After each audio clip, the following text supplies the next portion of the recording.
একটু একা হয়ে বসুন। যদি আপনার ঘরে কোনো আওয়াজ থাকে তাহলে ভলিউমটা কমিয়ে নিন। কিছু কথা এমন থাকে যা হাজার চেষ্টা করেও মন থেকে মুছে ফেলা যায় না, বরং সময়ের সাথে সাথে তার দাগ আরও গভীর হয়। আজ আমি আপনাদের আমার জীবনের তেমনই এক গোপন অধ্যায়ের কথা বলতে এসেছি, যা হয়তো সমাজের চোখে পাপ, কিন্তু আমার কাছে ছিল এক অন্যরকম অনুভূতির ঢেউ। আমার বাড়ি বর্ধমানে। এখানকার লাল মাটির গন্ধ আর শস্যক্ষেতের সবুজ আমাকে চিরকালই এক অদ্ভুত শান্তি দিয়েছে। কিন্তু সেদিনের পর থেকে সেই শান্তিও যেন হারিয়ে গেল আমার জীবনের জটিলতার আড়ালে। আমি শ্রেয়া। যখন আমার বিয়ে হয়েছিল তখন আমার বয়স ছিল মাত্র ২১। বাবা মায়ের পছন্দে দেখে শুনে এক সম্পন্ন পরিবারের বড় ছেলে অনিশের সাথে আমার বিয়ে হয়। অনিশ দেখতে মন্দ ছিল না, লম্বা, ফর্সা, সরকারি চাকরি করত। কিন্তু আমার প্রথম রাত থেকেই একটা অদ্ভুত শূন্যতা আমাকে ঘিরে ধরেছিল। অনিশ শুধু শারীরিকভাবেই আমার স্বামী ছিল, মন থেকে সে যেন বহু দূরে। সারাদিন অফিস আর বাড়ি ফিরে নিজের কাজ, টিভি আর বন্ধুদের নিয়ে ব্যস্ত থাকত। আমার দিকে তার খেয়াল করার সময় ছিল না বললেই চলে। প্রথম প্রথম হয়তো আমি অভিযোগ করেছিলাম, কিন্তু সেগুলোকে সে পাত্তা দেয়নি। ধীরে ধীরে আমি নিজেও চুপ হয়ে গেলাম। হয়তো এটাই নিয়তি ভেবে মেনে নিলাম। একটা যৌথ পরিবারে ছিলাম আমরা। শ্বশুর শাশুড়ি, দেবর, ননদ সকলেই ছিলেন। আমার শ্বশুর শাশুড়ি ভালোই ছিলেন, কিন্তু তাদের বয়স হয়েছে। সংসারের খুঁটিনাটি বিষয়ে তারা খুব একটা মাথা ঘামাতেন না। ননদের বিয়ে হয়ে গিয়েছিল, সে তার শ্বশুর বাড়িতেই থাকত। আর ছিল অনিশের ছোট ভাই, আমার দেবর রোহন। রোহন আমার থেকে বছর ৩ ছোট হবে। তখন সবে কলেজে পড়ছে। সদ্য গোঁফ গজানো এক তরুণ। ছিপছিপে গড়ন, উজ্জ্বল চোখ আর হাসিটা বড্ড নিষ্পাপ ছিল। প্রথম দিকে রোহন আমার সাথে খুব একটা কথা বলতো না। সে তার নিজের জগৎ নিয়েই থাকত। সকালে কলেজ, বিকেলে বন্ধুদের সাথে আড্ডা, সন্ধ্যায় পড়াশোনা। কিন্তু একটা জিনিস আমি খেয়াল করতাম, যখনই সে বাড়িতে ঢুকত, আমার ঘরে না হলেও অন্তত আমার বারান্দার পাশ দিয়ে যাওয়ার সময় একবার যেন চোখ তুলে দেখত। কিংবা রান্নাঘরে আমি যখন কাজ করতাম, সে পাশ দিয়ে যেতে গিয়েও যেন থমকে যেত এক মুহূর্তের জন্য। আমি ভাবতাম হয়তো ভুল দেখছি, কিংবা আমার মনের ভুল। আমাদের সম্পর্কের মোড় ঘুরেছিল বর্ষার এক বিকেলে। সেদিন ঝোড়ো হাওয়া আর মুষলধারে বৃষ্টিতে সারা বর্ধমান যেন ডুবে যাচ্ছিল। অনিশ অফিসে ছিল, বের হতে পারছিল না। শ্বশুর শাশুড়ি এক আত্মীয়ের বাড়ি গিয়েছিলেন জরুরি কাজে। তাদের ফিরতে রাত হবে। আমি একা ছিলাম ঘরে। কারেন্ট ছিল না, টিমটিমে হ্যারিকেনের আলোয় বই পড়ছিলাম। হঠাৎ শুনলাম দরজায় খটখট শব্দ। খুলে দেখি রোহন ভিজে কাক হয়ে দাঁড়িয়ে আছে। সে বন্ধুদের সাথে ফুটবল খেলতে গিয়েছিল, বৃষ্টিতে আটকা পড়ে কোনো মতে বাড়ি ফিরেছে। তার সারা শরীর কাঁপছিল ঠান্ডায়। আমি ওকে ভেতরে নিয়ে এসে গামছা দিলাম, বললাম জামাকাপড় পাল্টে নিতে। গরম 1 কাপ চা করে দিলাম। সেদিন প্রথম রোহন আমার সামনে বসে মন খুলে কথা বলেছিল। তার কলেজের গল্প, বন্ধুদের দুষ্টুমি, ভবিষ্যতের স্বপ্ন। আমি মুগ্ধ হয়ে শুনছিলাম। তার চোখের তারুণ্য আর কথা বলার ভঙ্গি আমাকে যেন এক ভিন্ন জগতে নিয়ে গিয়েছিল। অনিশের সাথে এতদিনের নীরবতার পর রোহনের এই স্বতঃস্ফূর্ত আলাপ আমাকে ভীষণ আরাম দিচ্ছিল। চা খেতে খেতে তার ভেতরের ঠান্ডাটা কিছুটা কাটলে সে আমাকে ধন্যবাদ জানালো। সেদিন সন্ধ্যায় রোহনের চোখে আমি অন্য এক মুগ্ধতা দেখেছিলাম। আমার পরনে ছিল একটি হালকা সবুজ রঙের সুতির শাড়ি, আঁচলটা আলগা করে একপাশে রাখা। ভেজা চুলের গোছা পিঠের উপর ছড়িয়েছিল। আমার দেহের গড়নটা ঈশ্বর যেন একটু বেশি সময় নিয়েই তৈরি করেছিলেন। গোলগাল মুখ, ভরাট বুক আর কোমর, ঠিক যেন প্রাচীন ভারতীয় ভাস্কর্যের প্রতিচ্ছবি। শাড়ির ভাঁজে ভাঁজে তার ইঙ্গিত স্পষ্ট হয়ে উঠত। রোহন যখন কথা বলছিল, আমি তার দৃষ্টি লক্ষ্য করেছিলাম। সে আমার চোখের দিকে দেখছিল, আবার কখনো কখনো তার দৃষ্টি যেন আমার শাড়ির ভাঁজে হারিয়ে যাচ্ছিল। সেদিনের নীরব মুগ্ধতা আমার মনেও এক নতুন অনুভূতির জন্ম দিয়েছিল, যা আমি আগে কখনো অনুভব করিনি। এরপর থেকে রোহন প্রায়ই আমার সাথে কথা বলতে আসত, কখনো পড়ার অজুহাতে, কখনো বা শুধু গল্প করার জন্য। সে হয়তো জানত না আমার ভেতরে যে শূন্যতা, তা পূরণ করার মতো মানুষ সে। আর আমি নিজেই যেন এই নতুন আকর্ষণে ভেসে যাচ্ছিলাম। আমাদের কথা বলার বিষয়গুলি ধীরে ধীরে আরও ব্যক্তিগত হতে শুরু করল। সে আমার পছন্দের কথা জানতে চাইত, আমার শখ নিয়ে কথা বলতো, আমি ওর স্বপ্ন, ওর ভালো লাগার কথা শুনতাম। এসবের মধ্যে দিয়ে আমাদের মধ্যে একটা অদৃশ্য বাঁধন তৈরি হচ্ছিল। আমি অনিশের কাছ থেকে যে মানসিক সমর্থন বা ঘনিষ্ঠতা পাইনি, তা যেন রোহনের চোখে খুঁজে পাচ্ছিলাম। সে শুধু একজন দেবর ছিল না, সে যেন আমার এক বন্ধুর মতো হয়ে উঠছিল, যার কাছে আমি আমার মনের সব কথা বলতে পারতাম। এই ঘনিষ্ঠতা আমাকে এক অদ্ভুত ভয় আর ভালো লাগার দোটানায় ফেলে দিচ্ছিল।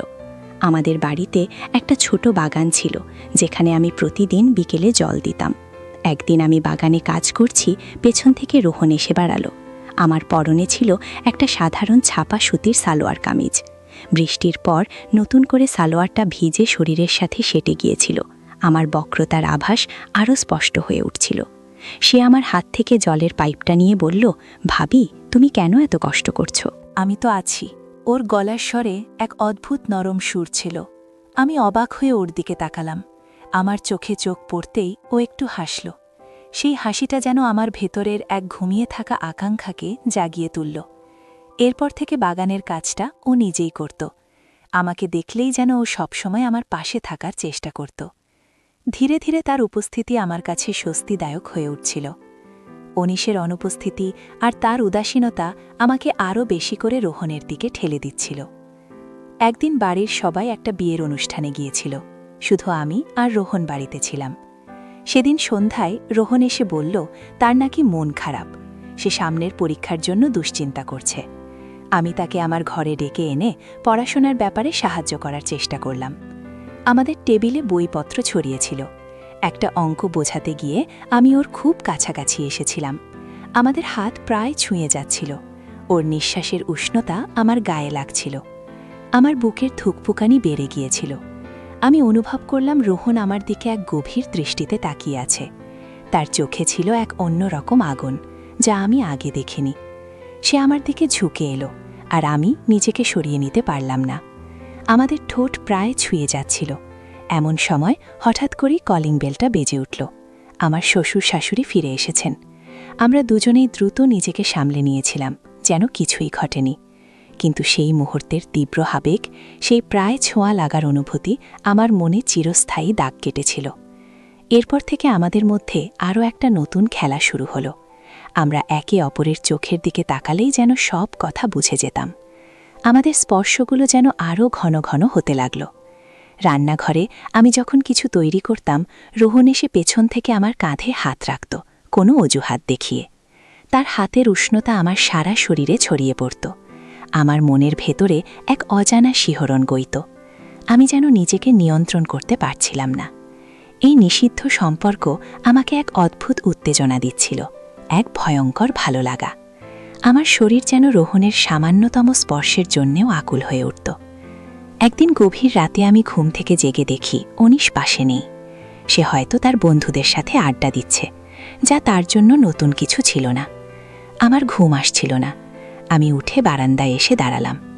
বাইরে তখন হালকা কুয়াশা, চারদিক নিস্তব্ধ। হঠাৎ দেখলাম রোহনও তার ঘর থেকে বেরিয়ে এসে বারান্দায় এলো। সে সম্ভবত আমাকে দেখে চমকে গিয়েছিল, কারণ সে সাধারণত রাতে বারান্দায় আসত না। আমরা দুজনেই চুপচাপ দাঁড়িয়েছিলাম। কিছুক্ষণের মধ্যে সে আমার পাশে এসে দাঁড়ালো।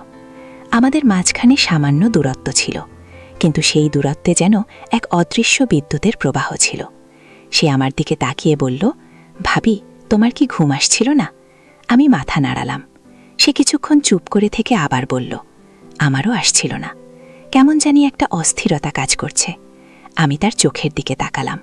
সেই চোখে আমি আমারই মতো এক অস্থিরতা দেখতে পাচ্ছিলাম। সেদিন রাতে আরও অনেক কথা হয়েছিল আমাদের মধ্যে। সে বলল, ভাবি, তোমার কি মনে হয় না তোমার জীবনে কিছু একটা অভাব আছে? ওর কথায় আমি চমকে উঠলাম। এই কথাটা আমি ছাড়া আর কেউ জানত না। আমার ভেতরে যে শূন্যতা ছিল তা ও কিভাবে বুঝল? আমি শুধু ওর দিকে ফ্যাল ফ্যাল করে তাকিয়েছিলাম। সে আমার হাতটা আলতো করে ধরেছিল। তার স্পর্শে আমার সারা শরীর যেন কেঁপে উঠেছিল। সে বলল, আমি জানি ভাবি, আমি অনুভব করতে পারি তোমার ভেতরের কষ্টটা। তার কথাগুলো যেন আমার মনে এক নতুন ঝড় তুলেছিল। সেই রাতে আমরা দুজন অনেকক্ষণ ধরে কথা বলেছিলাম, আমাদের দুঃখ, আমাদের অপূর্ণতা নিয়ে। আমি জানি না কেন, কিন্তু রোহনের কাছে আমার মনটা যেন সম্পূর্ণভাবে খুলে গিয়েছিল। সেই রাতে সে আমাকে প্রথমবার জড়িয়ে ধরেছিল, বন্ধুত্বের উষ্ণতায়। কিন্তু সেই উষ্ণতা আমার কাছে বন্ধুত্বের চেয়ে অনেক বেশি কিছু ছিল। রোহন কলেজে খুব ভালো ছিল, পড়াশোনায় মনোযোগী আর মেধাবী। একদিন সে ভালো ফল করল পরীক্ষায়। বাড়িতে সবাই খুব খুশি, অনিশও একটু গর্বিত হল। কিন্তু রোহন সবার আগে ছুটে এলো আমার কাছে। সে আমার হাত ধরে বলল, ভাবি, তোমার জন্যই আমি এটা করতে পেরেছি। তার চোখে ছিল কৃতজ্ঞতা, কিন্তু তার পেছনে আরও কিছু গভীর অনুভূতি লুকিয়েছিল। সেই দিন সন্ধ্যায় আমরা দুজনে আবার একা হয়েছিলাম। বাড়ির সবাই তখন ব্যস্ত ছিল অন্য কাজে। রোহন আমাকে নিয়ে ছাদে গিয়েছিল। সেখানে বসে আমরা তার ভবিষ্যৎ পরিকল্পনা নিয়ে কথা বলছিলাম। চাঁদের আলোয় তার মুখটা আরও মায়াবী দেখাচ্ছিল। আমি লক্ষ্য করলাম সে আমার দিকে এক পলকে তাকিয়ে আছে। সে আমার হাতটা ধরে নিজের ঠোঁটি ছুঁয়ে দিল।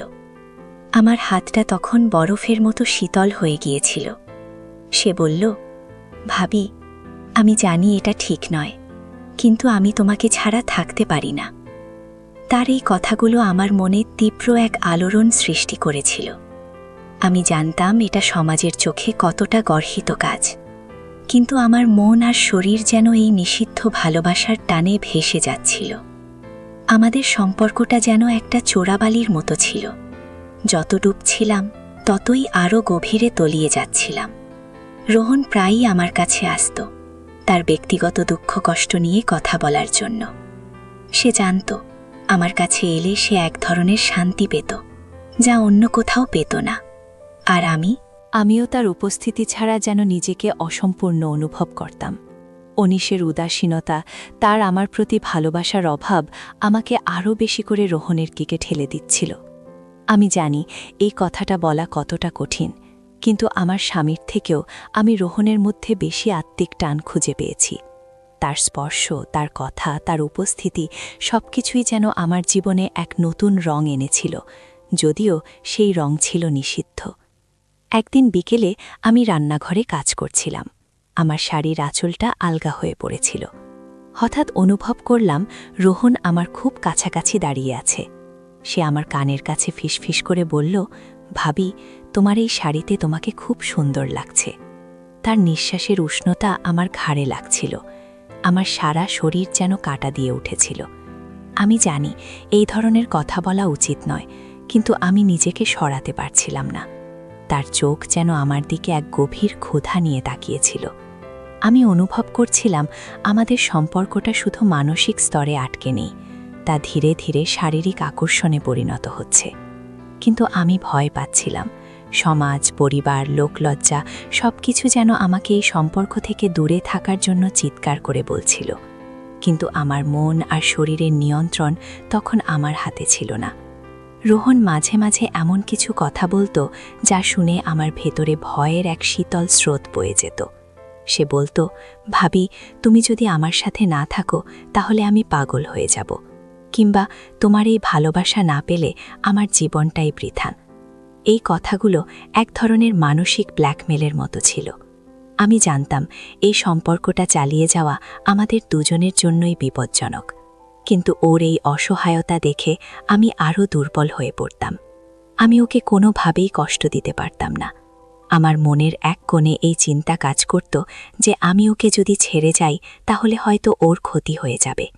এই ভয়, এই আবেগ আর এই অনিশের উদাসীনতা সব মিলিয়ে আমি যেন এক জটিল জালে জড়িয়ে যাচ্ছিলাম। আমাদের সম্পর্ক আরও গভীর হতে লাগল। আমরা দিনে অনেকবার দেখা করতাম, কথা বলতাম। বেশিরভাগ সময়ই আমাদের চোখে চোখ পড়ত, আর সেই দৃষ্টিতেই যেন সব কথা বলা হয়ে যেত। আমি যখন আমার ঘরে একা থাকতাম তখন রোহন এসে দরজার বাইরে দাঁড়াতো। আমি বুঝতাম সে আমার জন্য অপেক্ষা করছে। আমি দরজা খুলে বের হলে সে আমার হাত ধরত, কিংবা আমার পিঠে আলতো করে হাত বুলিয়ে দিত। এই ছোট ছোট স্পর্শগুলো আমার ভেতরে যেন এক দাবানল চালিয়ে দিত। আমি জানি এটা ঠিক নয়, আমি বিবাহিত, আমার একজন স্বামী আছে, কিন্তু অনিশের অভাব আর রোহনের তীব্র আকর্ষণ আমাকে যেন এক নতুন পথে ঠেলে দিচ্ছিল। এক শীতের রাতে আমাদের গ্রামের পাশ দিয়ে একটা মেলা বসেছিল। বাড়ির সবাই মেলায় গিয়েছিল। অনিশ তার বন্ধু বান্ধব নিয়ে গিয়েছিল। আমি একা ছিলাম ঘরে। আমার শরীরটা ভালো ছিল না, তাই আমি যেতে পারিনি। রোহনও আমার পাশে থাকার জন্য মেলায় যায়নি। সে সারাদিন আমার পাশে বসেছিল, আমার খেয়াল রাখছিল। সন্ধ্যায় যখন সবাই চলে গেল, আমরা দুজনেই বাড়িতে একা হয়ে গেলাম। আমি জ্বরে কাঁপছিলাম, আর সে আমার মাথায় জলপট্টি দিচ্ছিল। তার হাতের স্পর্শ আমার কাছে ভীষণ আরামদায়ক লাগছিল। সেই রাতে সে আমার পাশে বসেই গল্প করছিল, আমাকে হাসানোর চেষ্টা করছিল। হঠাৎ আমার মাথা ঘুরে উঠল, আমি প্রায় পড়েই যাচ্ছিলাম। সে আমাকে ধরে ফেলল। আমাদের শরীর প্রায় এক হয়ে গিয়েছিল। তার বুকের উষ্ণতা আমার গায়ে লাগছিল। সে আমাকে আস্তে করে বিছানায় শুইয়ে দিল। সেই রাতে সে আমার পাশে বসেছিল, আমার কপালে হাত রেখেছিল, আর আমার দিকে এক অপলক দৃষ্টিতে তাকিয়েছিল। সেই দৃষ্টিতে ছিল ভালোবাসা, মমতা আর এক তীব্র কামনা। আমি নিজেকে আর ধরে রাখতে পারলাম না। আমার চোখ দিয়ে জল গড়িয়ে পড়ছিল। সে আমার চোখের জল মুছিয়ে দিল। তার আঙুলের স্পর্শ আমার গালে লাগতেই আমি যেন আরও দুর্বল হয়ে পড়লাম। সে আমার আরও কাছে এলো, তার ঠোঁট আমার কপালে ছুঁয়ে দিল। আমার ভেতরের বাঁধনটা যেন আলগা হয়ে গিয়েছিল। আমি তার হাতে নিজের হাতটা শক্ত করে ধরেছিলাম।